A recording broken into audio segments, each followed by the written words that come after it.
Welcome, everyone. We're glad you're here. If you would like to go ahead and introduce yourself in the chat, you can do that at this time. My name is Bridget Cabrera, she, her, hers, and I'm the Executive Director of Methodist Federation for Social Action. MFSA is an over 100-year-old justice-seeking, faith-based policy and organizing network. Our mission is to mobilize, lead, and sustain a progressive United Methodist movement, energizing people to be agents of God's justice, peace, and reconciliation.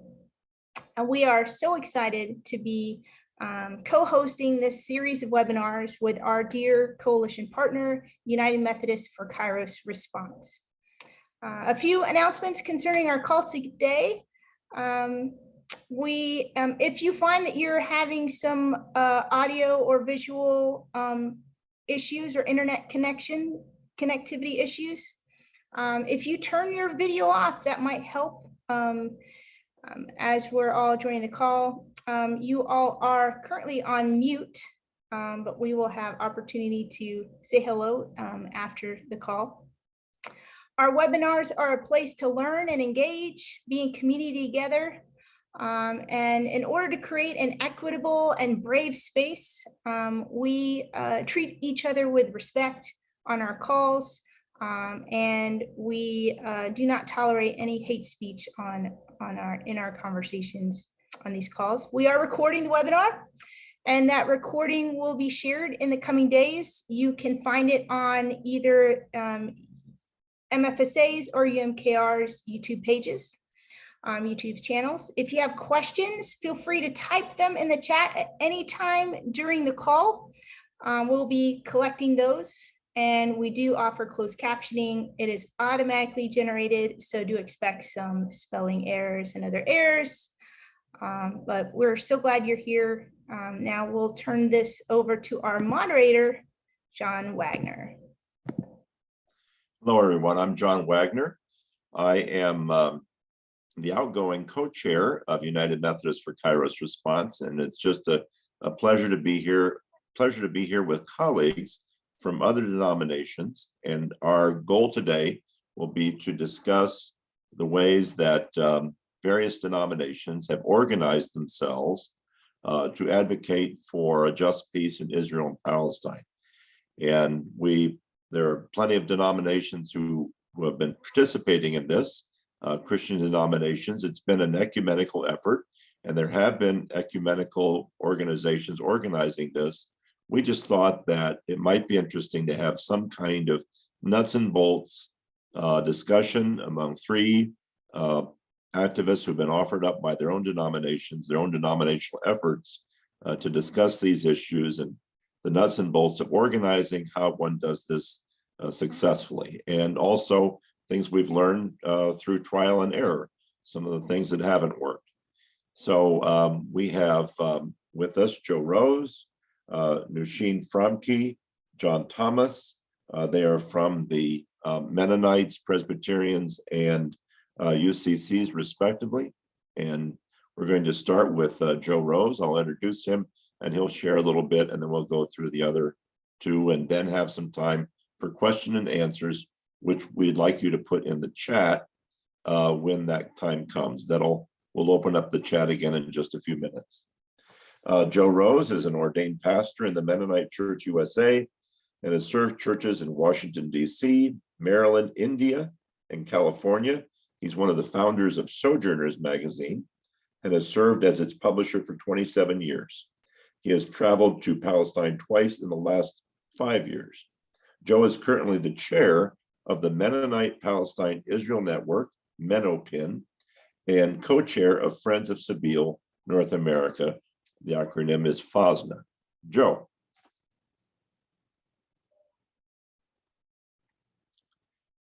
You gotta unmute, Joe, sorry.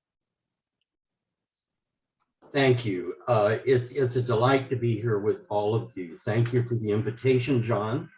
I do represent on this panel Mennonite Church USA's MENOPIN, and I'm looking forward to hearing so much from all of you. Mennonites have a long history in Palestine, Israel. In fact, beginning in 1949, just 1 year after the establishment of the State of Israel, the Mennonite Central Committee began operating in that part of the world.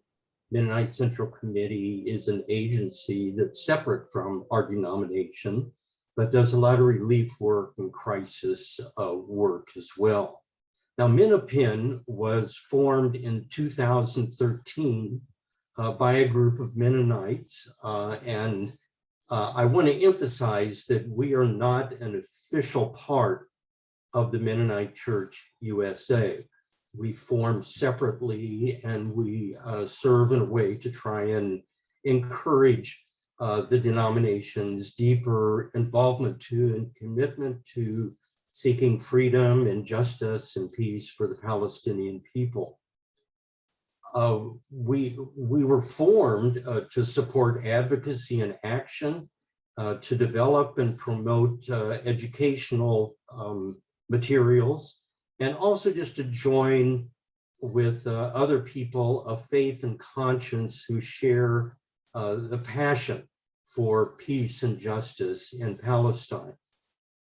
MNOPIN was instrumental in the passing of a denominational resolution in 2017, but it wasn't easy. In fact, we had helped with others to try and pass a resolution in 2015, but it failed, much to our surprise. We thought it would be a slam dunk, but it wasn't. Instead, it was a real eye-opener for us on the kind of ways that we need to approach the denomination around this kind of thing, to be more strategic and to be better prepared than we were. And so for the 2017 conference, we did three things in preparation for that. One was we brought in people who actually voted against the resolution in 2015, but had brought them in to hear their concerns and involve them in it. We also crafted ways of saying things that would minimize the concerns. And we enlisted and prepared a good number of people on how to stand up and to argue for the resolution when it was debated in our delegate conference in 2017. Now, this strategy worked and the resolution passed, but at the same time, we didn't get everything that we had wanted. I mean, we had to give up using the words boycott, disinvest, and sanctions in the resolution. And we just had to use other language that kind of conveyed the same thing, but it was really softened down in that regard from our perspective. But this resolution was, we felt, a really good step forward. I want to briefly just say three things that we at MNOPIN think are important in our activism and our advocacy. The first, we think it's very important that denominational resolutions get translated down into the lives and views of the people in the pews. The resolutions are great, but unless it really goes in to change lives in the pews, it doesn't have as much effect as I would hope they would have. And so we're doing two things within MNOPIN right now to try and do that. The first is that we established something we call the Gaza Twinning Initiative. And in this initiative, we had two goals. The twinning is to bring congregations in the Mennonite Church USA into direct contact with people in Gaza, with entities in Gaza. And we want that to have two things. The first and most important was to show the people in Gaza that we care, that people in the United States care for the suffering that they're undergoing with the blockade that Israel has put up around Gaza. And the other thing was to inform us back here about what is happening on the ground and encouraging advocacy in doing that. You all might remember that back in the early 1980s, the Contra war in Central America really changed once church people went down there and visited and saw what was happening and realized that the truth was something different than what we were hearing from our government. And they brought that message back, and it did have an impact. Now, of course, nobody can go over to Gaza these days, but some kind of direct link through Zoom meetings we felt would really be helpful in that. And we've been doing that. And I'll just give you one quick example of the impact of that. Back in 2021, May, when the bombing was going on, the relentless bombing of Gaza, we were in one conversation. One of our congregations was in a conversation with the Gaza YMCA. That was one of the pairing or twinning relationships that we established. And the people there showed us some photographs of what was happening around YMCA, the damage the bombing had done to their village, and just talked tearfully about how the impact, people they knew who had lost their lives in the bombings, how the streets around them didn't look anything like they used to look. And they expressed to us how much it meant to them that people in the United States cared about what was happening to them. So that's one of the things that we're doing in trying to bring the resolution and its impact into our pews. The other thing has to do with Christian Zionism. As you know, Christian Zionism is bad theology and bad for Palestine. And yet many people in our pews, perhaps more by default than anything else, feel that we need to be supporting Israel. And so we're trying to get into the pews by doing two things. One is producing a resource that we're going to be distributing as soon as we can.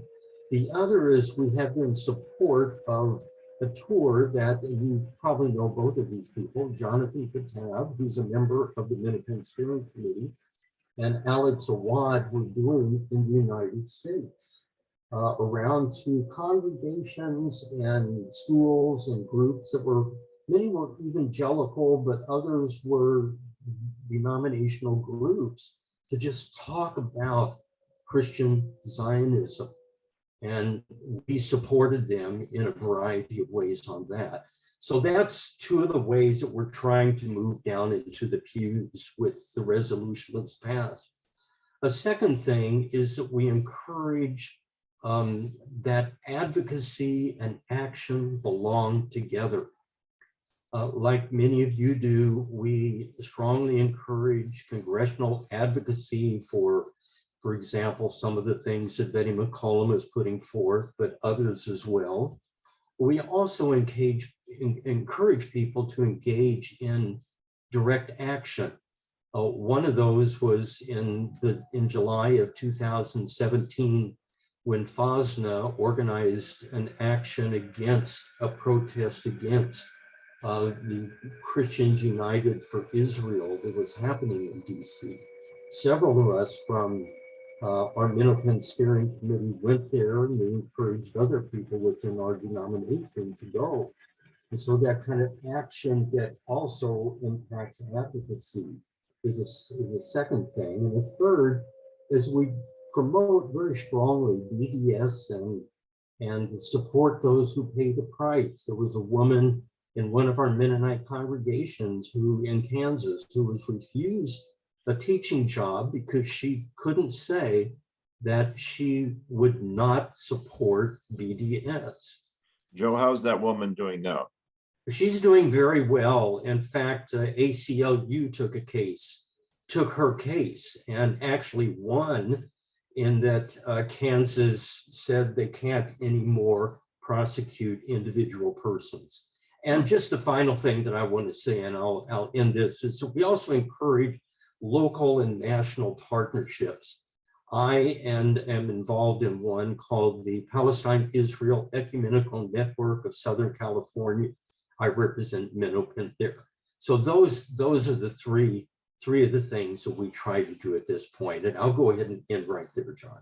Okay, we'll come back to Joe. I'd like to move now to, thank you, Joe. I'd like to move now to Nusheen Framke, who is a Middle Eastern Christian, a Presbyterian elder. She came to this country in 1978, has been working for social justice, doing a lot of writing and creating educational documents for a faith-based audience. The principal author of Steadfast Hope and other materials that a number of us have used across denominations. She's a founding member of IPMN, the Israel-Palestine Mission Network of the Presbyterian Church USA. Welcome, Nusheen.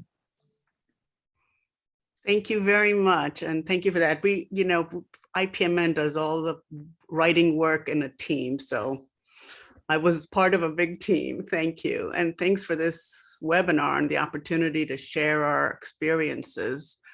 So the arc of our work at IPMN over the last 18 years has been pretty wide. We started out with pushing our denomination to divest from Caterpillar. And then it became a call for full BDS as per the call from Palestinian civil society. We added education on apartheid, then on Zionism and Christian Zionism and settler colonialism and then decolonization. And eventually we started talking one state solution with equal rights for all citizens of Israel-Palestine. We started looking at the issue through an intersectional lens eventually and seeing that we need to join with other justice struggles because we're stronger when we're working together. We go back to 2004 when one lone church in Florida, led by Reverend Glenn Dixon, went on a trip to the region and was in the West Bank when they witnessed a home demolition by Israeli bulldozers. They were horrified by what they saw and came back determined to do something. And they sent a last-minute overture to our General Assembly to divest our holdings from Caterpillar. Because of them, that is also the year that our highest body mandated a mission network to educate Presbyterians on the plight of Palestinians. So in 2004, the denomination landed on the front page of the New York Times for voting to start a process which might lead to divestment if all else fails. And that's what led to bomb threats against local Presbyterian churches in the New York area that year. But we are indebted to Glenn Dixon and his church in Gainesville, Florida, for getting us started. Because of the nature of our issue, we have been on what we like to say is the bleeding edge. But this means we have incredible commitment and passion from our members. And in the early years, we used to say that we punch above our weight class. So I'm going to play this 2.5-hour video that shows the culmination of that 10-year process of BDS that led to us finally voting to divest from 3 companies, Caterpillar, HP, and Motorola Solutions. And then I'll talk about what happened after the video. So let's see if I can do this right.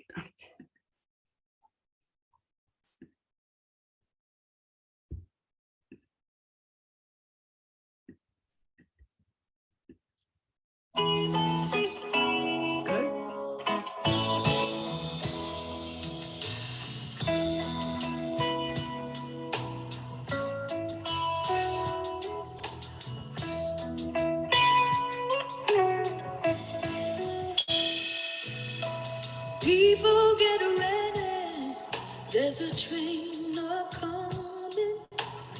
You don't need no baggage, you just get on board. All you need is faith to release who's a humble. You don't need no ticket, you just thank the Lord, yeah.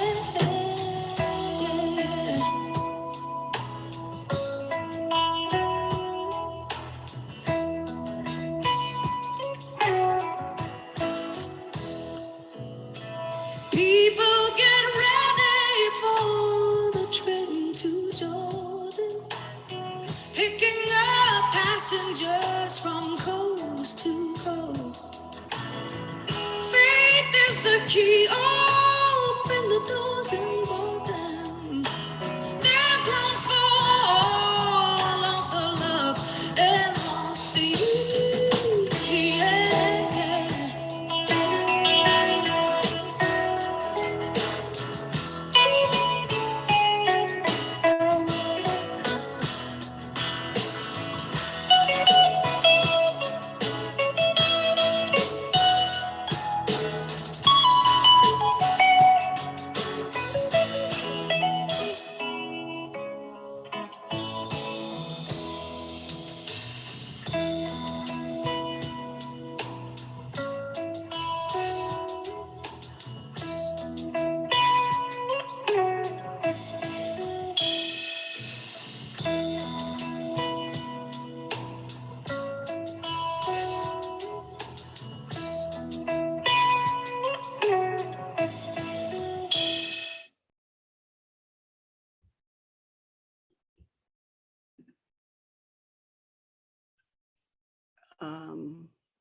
Okay, can you see me still, hear me? You can hear you. Okay, great. Okay, I love that video. I made it for a church in Rochester, and I thought I'd share it with you today. So that was our first 10 years pretty much. So what lessons did we learn? We learned that progress never comes in a straight line. There's always sideways steps, and even what appears to look like a backward step sometimes, but we do advance, and it comes in a zigzag road. We've learned that we need to be bold and have a moonshot, so to speak. Ask for a lot and be ready to take small steps towards that moonshot. We learned that these bold asks, which could turn out to be lightning rods, are actually helpful. In 2014, for example, we published Zionism Unsettled, which ended up taking the heat, even more than divestment that year, and that's the year that divestment finally passed. And after a 10-year effort to push BDS, and we got boycott in 2012 and a call for sanctions in 2010, we learned, we were left trying to figure out our next move when divestment passed. It took a while to redirect the ship, but we have a few ways that we're working and engaging now, and I'll mention three. So we have the Hosanna Project, which is, it has its own website, and it can be reached on the IPMN website. It is a preaching project to help those in leadership understand how scripture can be used against the human rights of Palestinian people. And we sponsor a seminar or a symposium to this effect. And they practice preaching using scripture differently than they have in the past. And it's been doing very well. It was virtual this past year, and it did really well. They spread it out over several weeks. We have a successful grant program in which we use a large part of our annual budget to give grants to worthy projects, mostly in Palestine. The grants are up to $5,000 each, and we give out about 5 a year. So that's been a good way to engage with Palestine and to get our membership to engage. And as I already mentioned, we have recognized that we need to work intersectionally with other justice struggles because we are stronger together. So for example, we endorsed the platform for Black Lives Matter early on in 2016. And as a mission network, we have been working through the grassroots on educating the public towards a tipping point. So if, for example, in the Philadelphia area, we have a group that runs seminars and Zoom webinars on our book, Why Palestine Matters. They've done dozens of sessions. In Atlanta, there's an active group that does a speaker series. They've worked for a long time with Jewish Voice for Peace partners there. In Rochester, New York, and in Dallas, we have groups that have run multi-day film festivals and that are now both going on over 10 years. I know that in Dallas, they've partnered with local Palestinians and offer free Palestinian food on the last day after the last film.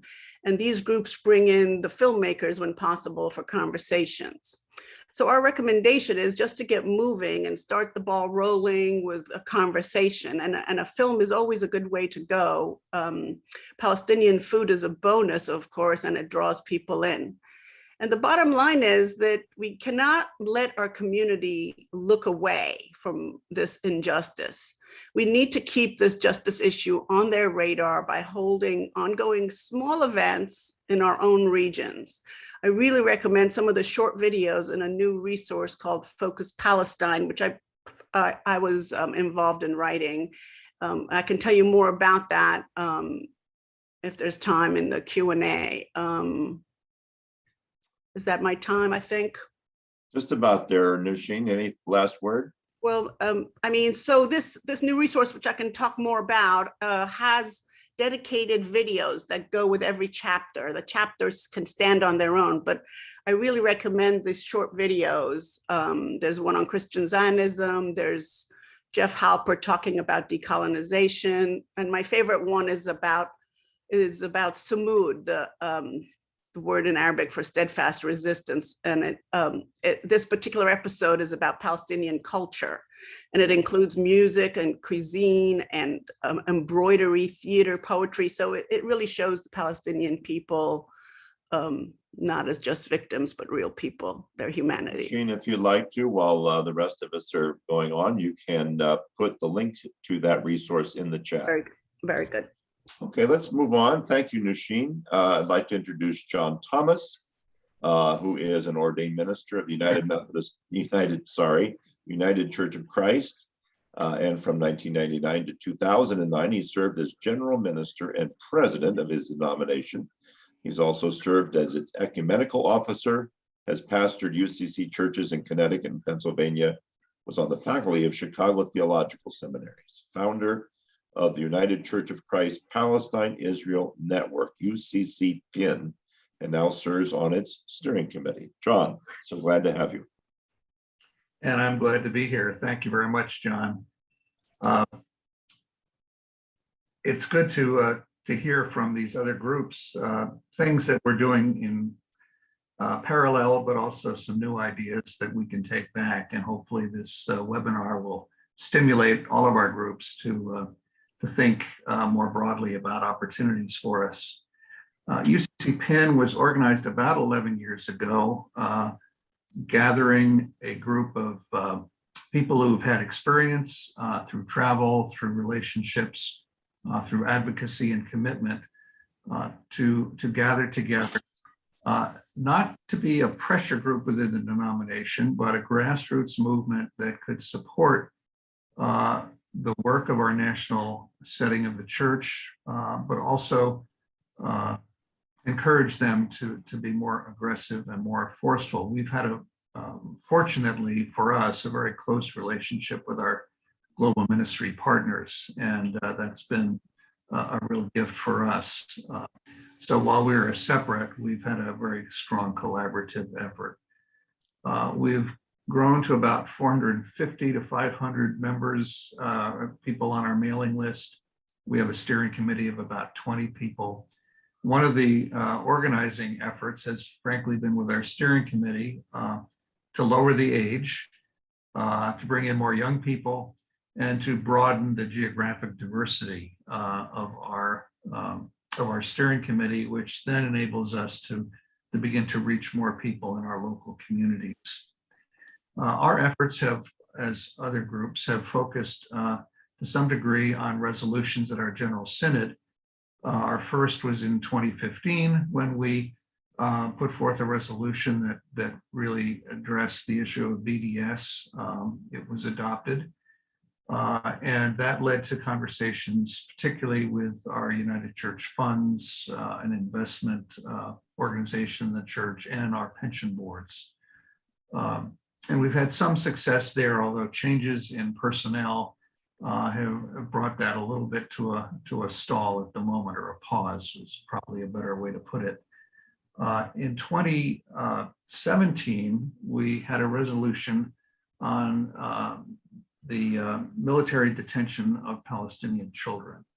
And this led to, I think, probably our most successful local organizing efforts. We developed a video called "How Are the Children?" And it was designed for both individuals, but also for congregational settings, for people to learn about this issue, and then to drive them in advocacy, particularly around Betty McCollum's bills. And we've, I looked on our website, we had over 2,000 views of a distinct website, How Are the Children? And over 4,500 people have watched our video, either as individuals or as members of congregational groups. And this continued, this was pretty much a 2 to 3 year program. It continues, but not as aggressively. But it was really helpful both to have this compelling issue that was very difficult for people to argue with in the denomination, but also to have a congressional hook to connect this with, so that people could learn about the issue and then move directly to advocacy.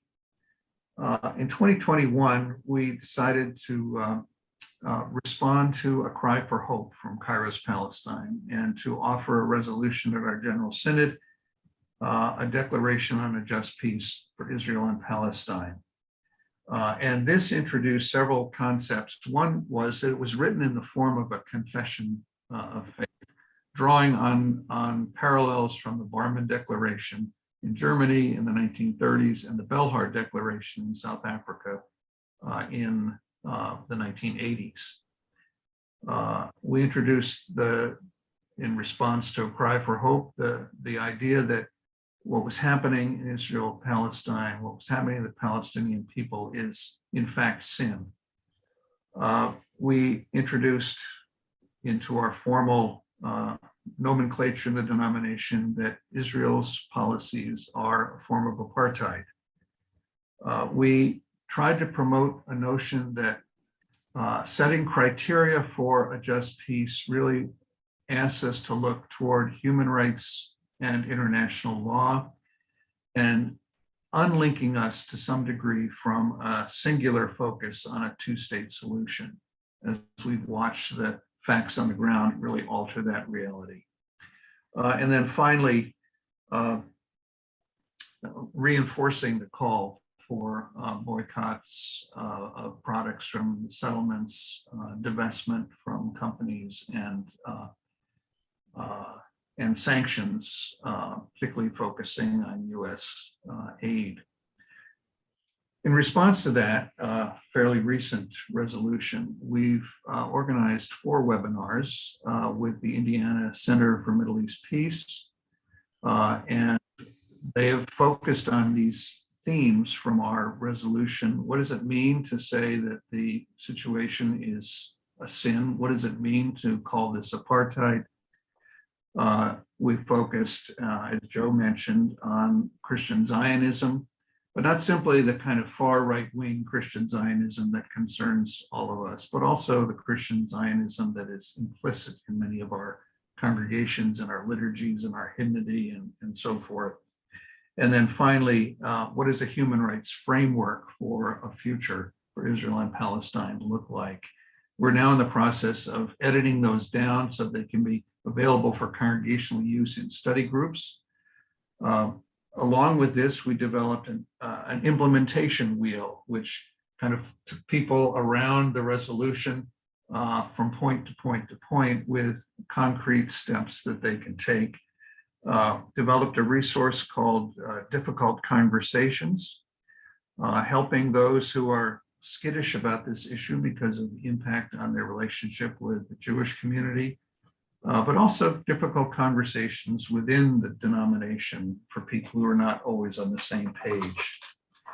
One of the, I think, more promising and more interesting, but very early initiatives, the United Church of Christ often gathers clergy in what are called communities of practice, where they can begin to discuss together how how they serve in local congregations, what their common problems, what their opportunities are together.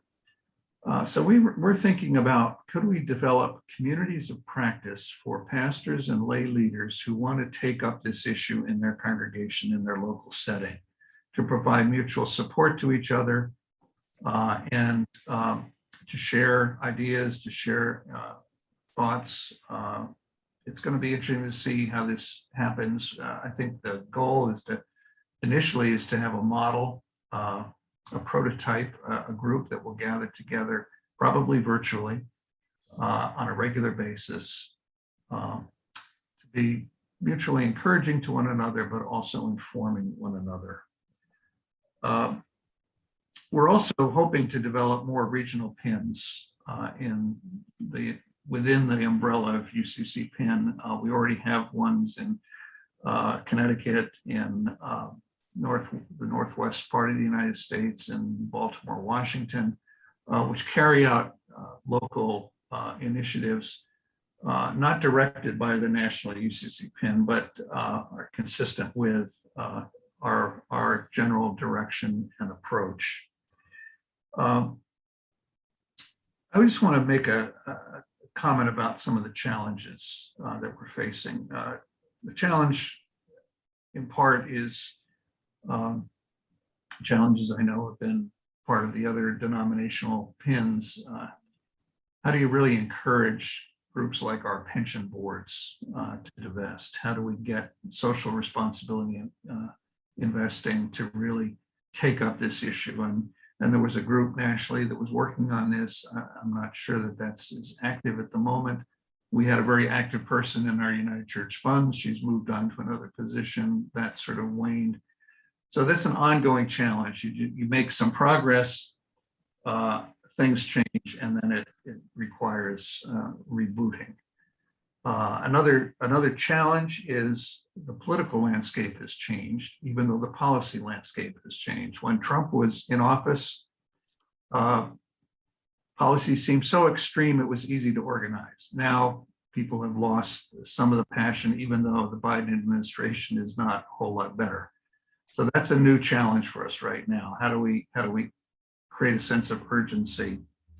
And the other is, particularly for involving our congregations, as Joe talked about, COVID has really damaged many congregations. And that's been a real struggle, I think. It's been difficult to find openness and readiness to take up this issue when pastors and lay leaders in so many of our congregations are dealing with so many crises over the last 2 years.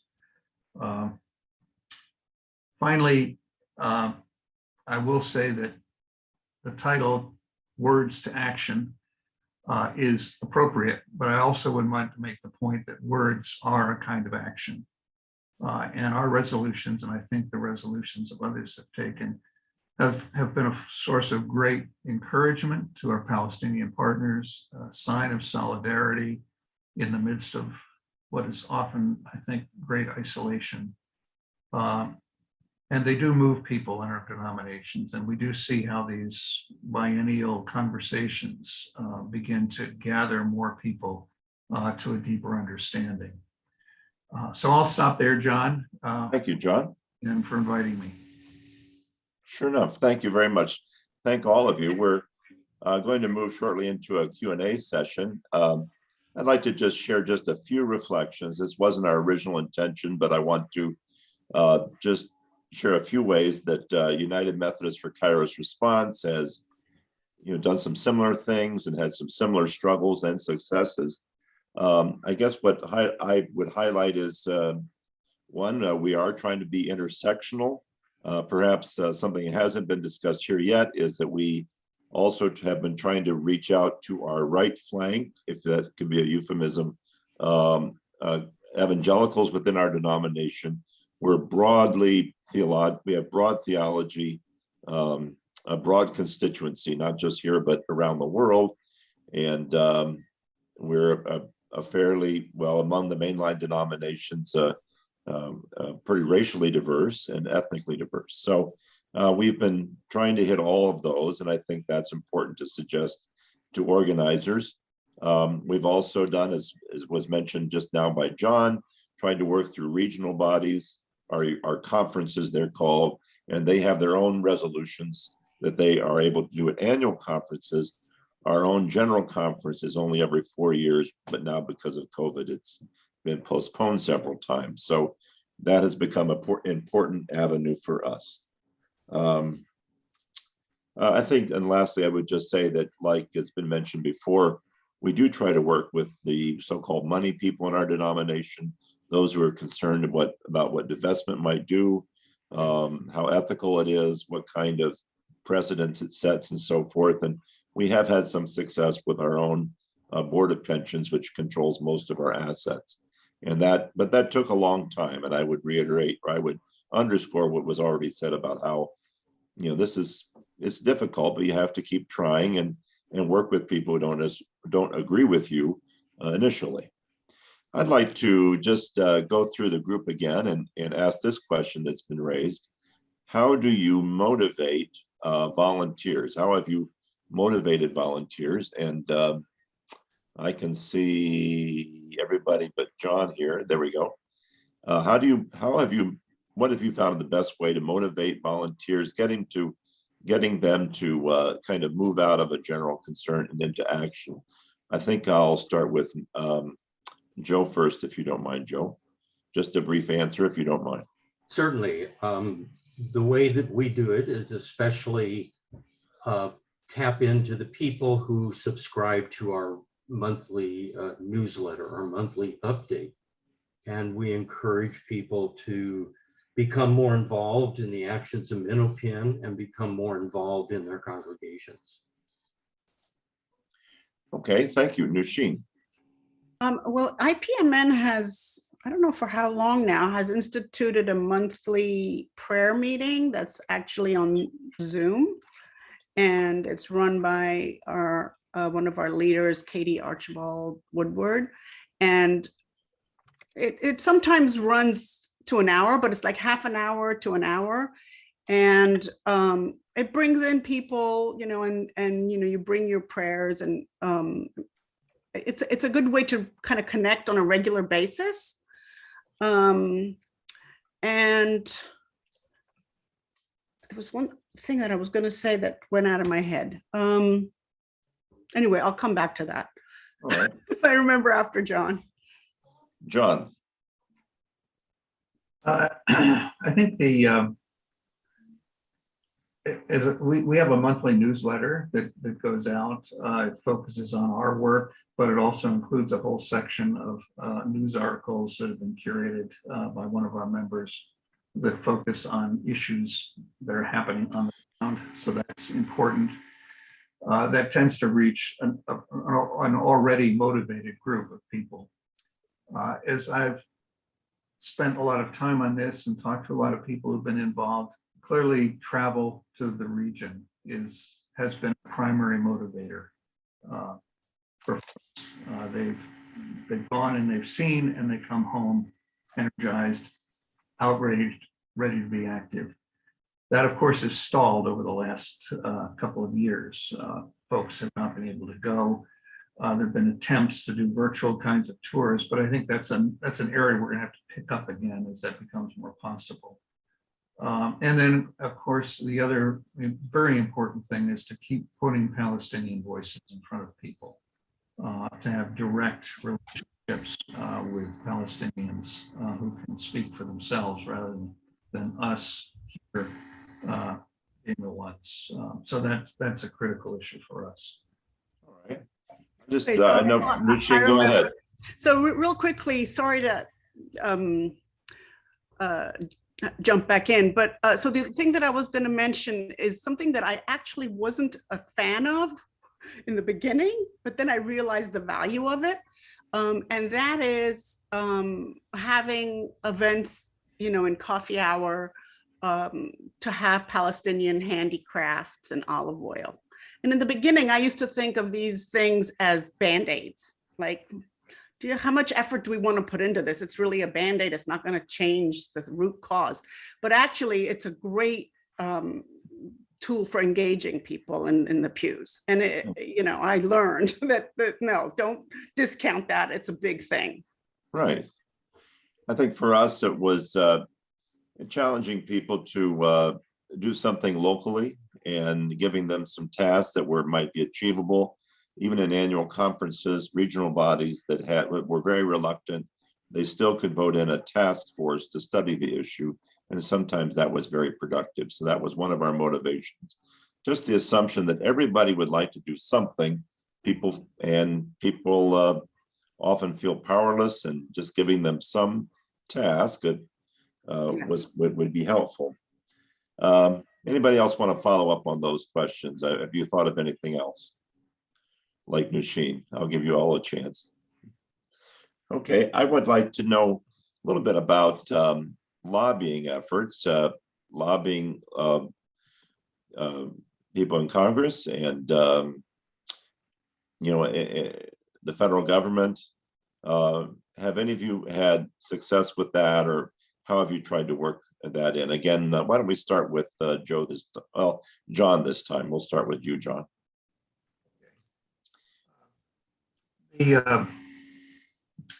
We've had a pattern early on of annual meetings in Washington, and we're meeting in Washington both because of the hospitality of our national social justice body, public policy body, but also because it offered an opportunity to do advocacy on the Hill. But I think we're probably moving more in the direction of encouraging people to develop relationships in their home districts with staff in the home district, and meetings with representatives when they come home from Washington. And I think that's kind of going to be a more fruitful activity for us. All right. Joe. Well, I'd say in two ways. One, just like what John said, encouraging people to meet with their local representatives, not necessarily have to go to Washington, D.C. The other thing is that the Mennonite Central Committee has a Washington lobby office, and we support them in many ways. Okay. Nasheen. Well, this is another area where I was proven wrong. At first I thought, oh, lobbying Congress, Congress is never gonna change. That's a waste of my time, because with South Africa, they came last, they tipped on the tipping point. They were the caboose, really, that when public opinion tips, they will tip with it. But I've learned over the years that it's really important to keep it going and just keep the pressure on them, and knowing that they will tip when public opinion tips. And we do, like the rest of you, have an advocacy office in Washington, and we do action alerts with them and support them. And they do something for Palestine. I think it's every third Thursday of the month. And we have a very active group with Capitol Hill in Delaware, a little regional group in Delaware that Reverend Bob Stoddard has known Joe Biden for decades. And so he's been quite active on Capitol Hill for years. So yeah, it's important, and if you can't get there, do it locally for sure. Okay. I'm going to give you a choice here. We have a lot of questions coming in just now, so I'm going to give you a choice to answer one or the other. There was an interesting thought I thought about how do you, and one that I have is how do you work within seminaries? The fact that clergy are often the most resistant and feel they have the most to lose by speaking out. And then kind of similar, how do you help folks stay on message about the crimes of Israel, and often with when the messenger is so often attacked, and helping people to resist those attacks and resist their fears. Nusheen, I'm going to go with you first this time and go to the others. And we just have a few minutes left. So, well, I think this is a really important, actually, part of our work, and reaching people in seminary is really important. And our Hosanna project, our preaching project, is now trying to focus on seminarians. You know, we've had trouble, and this, I'm sure we're not the only ones in engaging, you know, on people under the age of 40. But I think it's really important to invest time, talent, and treasure in that group, especially in seminary. Now, we don't have, beyond the Hosanna project, we don't have anything specifically, you know, it's just basically people in their own regions doing things with the seminaries near them. So it is happening, but in small ways. got it. John. This is not something we've taken on as a UCC PIN group. I will say that I think there's an irony here that our seminaries, which in the UCC, which like to present themselves as very progressive, get very shy when it comes to the issue of Israel-Palestine. And the reason is that many of them have long-standing nurturing of relationships with the Jewish community. In terms of their interfaith, interreligious engagement, for the most part, I think they've started with the Jewish community. So the Muslim relationships are slowly. And as a result, institutionally, there's anxiety about getting into this and really addressing this. And that's an issue we're gonna have to try to figure out how to crack. But we haven't really taken it on yet at this point. Got it. Joe. Yes, we're a small 6-person steering committee, volunteers. We have limits to what we can do, but we do point people to FOSNA, which Friends of Civil North America, which has a seminary and clergy action council that meets with some regularity and tries to, you know, penetrate the seminaries around the country with action around Palestine, Israel. Okay. I think most of you dealt with, how about the broader question of clergy? This is a different kind of question, I think. How do you help clergy overcome their fear? I know that in our case, we've helped people to, you know, just really trips and encounters with Palestinian Christians. For some clergy, feeling like they're being called by brothers and sisters in Christ to do something and be able to say that has been helpful. What have you found in your situations? Joe, I'm going to let you tackle this first, if you don't mind. Well, a lot of people who connect with Minopin from the Mennonite Church USA are pastors, and they are eager and hungry for more information about what's going on there, but also from a biblical theological perspective, how to approach this question with people in their congregations.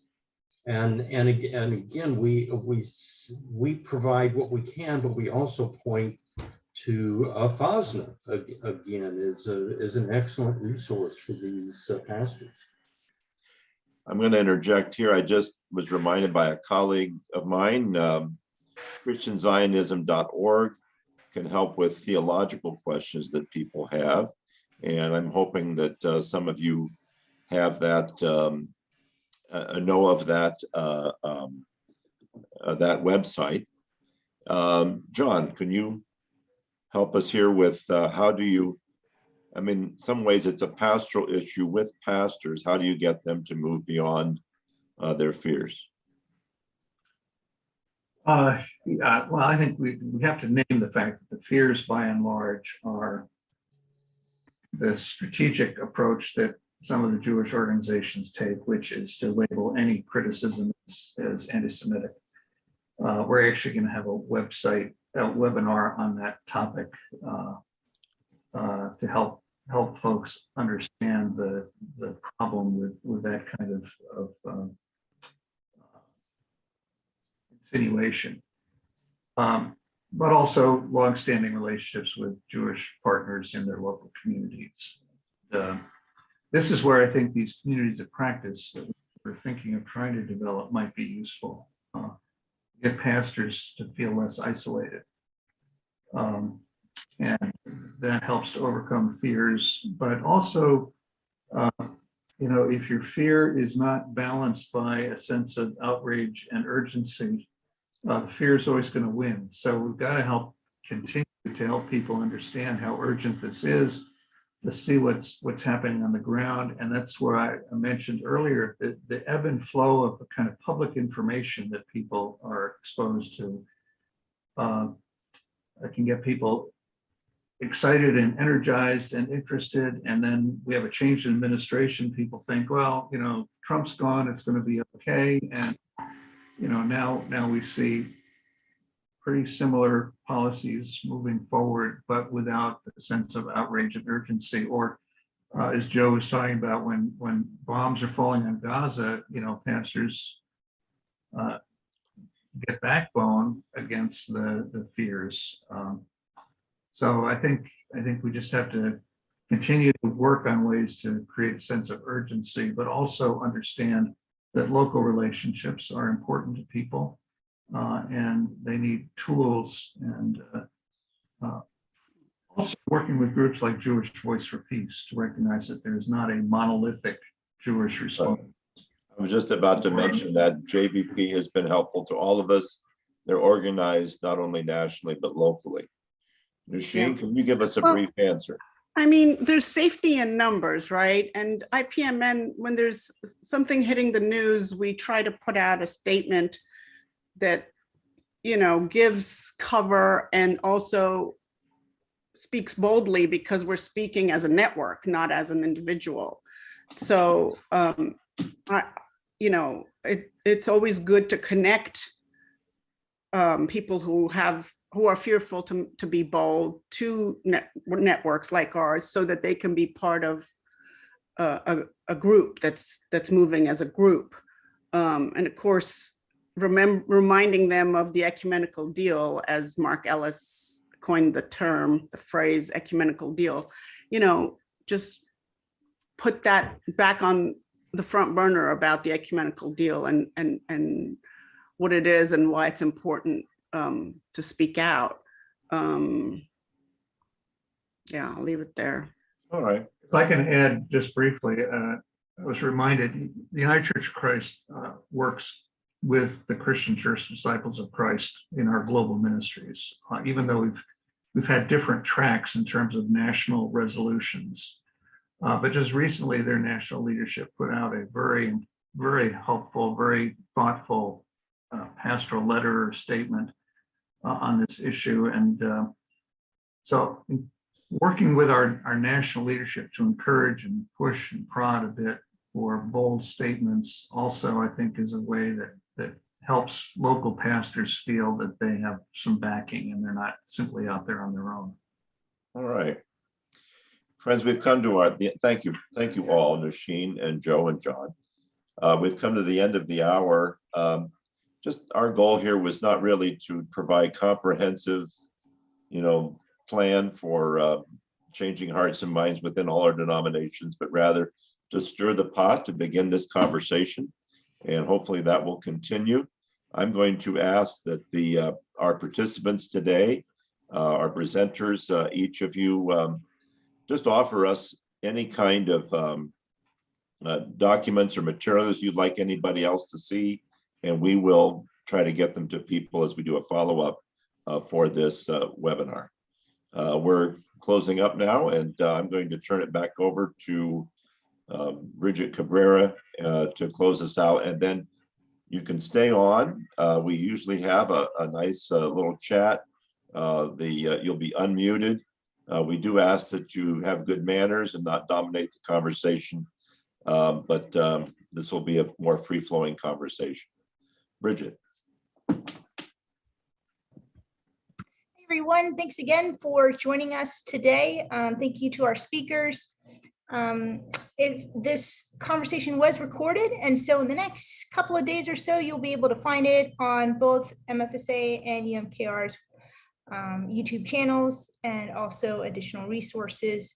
And I want to draw your attention to the chat. I will drop information there about the Doctrine of Discovery webinar series that we are also doing.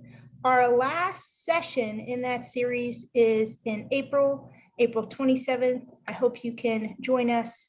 Undoing the Doctrine, Developing a Theology of Repentance and Repair. Thank you again, everyone, for joining us, and be on the lookout for information on our next webinar. Just a note, I think that Dr.